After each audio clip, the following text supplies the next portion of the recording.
Kaso na nila hindi.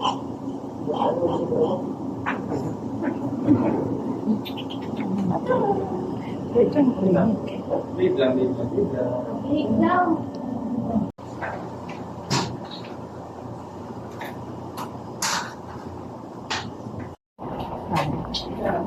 Kasi din. Size nito.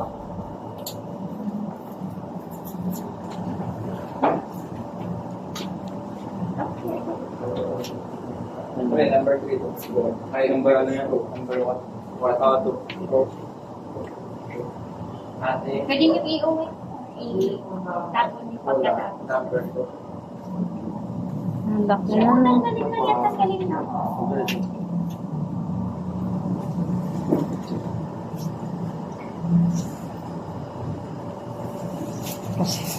Ang laki na. Tapon na. Hindi ako lang. Mabubulok kasi yung pag-yan. Plus 2. Plus 2 plus. Dog, maloy. Yeah. So, 1 week na hindi paliliguan. Opo, ma'am. Naligo ba siya prior for the surgery? 1 week pa. Opo, hindi pa maliligo. Pero pwede niyo siyang punas-punasan, lalo na sa mata. Considered na may kunting dugo pa din dyan. Ano? So, ganun po pag may sugat. Pwede niyong linisan ng bulak yung sa gilid. Anong gamit sa Bulak. paglilinis? Or gasa. Mas maganda yung gasa. Ay, Bulak. ano lang, Punas dry. lang. Dry lang siya. Oo. Pwede niyo siyang warm water para madaling matanggal yung mga discharge niya dito. Ito yung medyo madugo pa siya. Mas malaki dito, pero dito kasi medyo matipid pa siya, kaya mas yung bleeding niya. Ayan. So, ano yung pailaw natin? Sige, sige.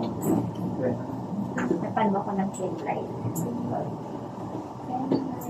Andito pala. Sige. So, ganito yung mata po nila ngayon.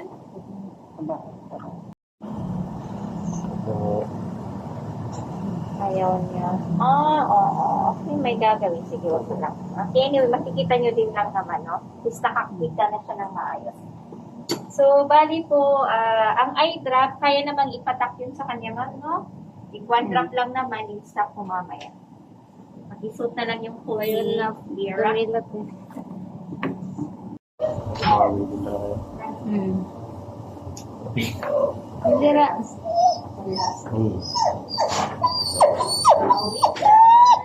Lira. Ay, nawawang lira. Quality gamitin. Maganda gamitin. Malaki memory. Pag kinusukat, maganda. Kasi, Kapag barat. May sakit.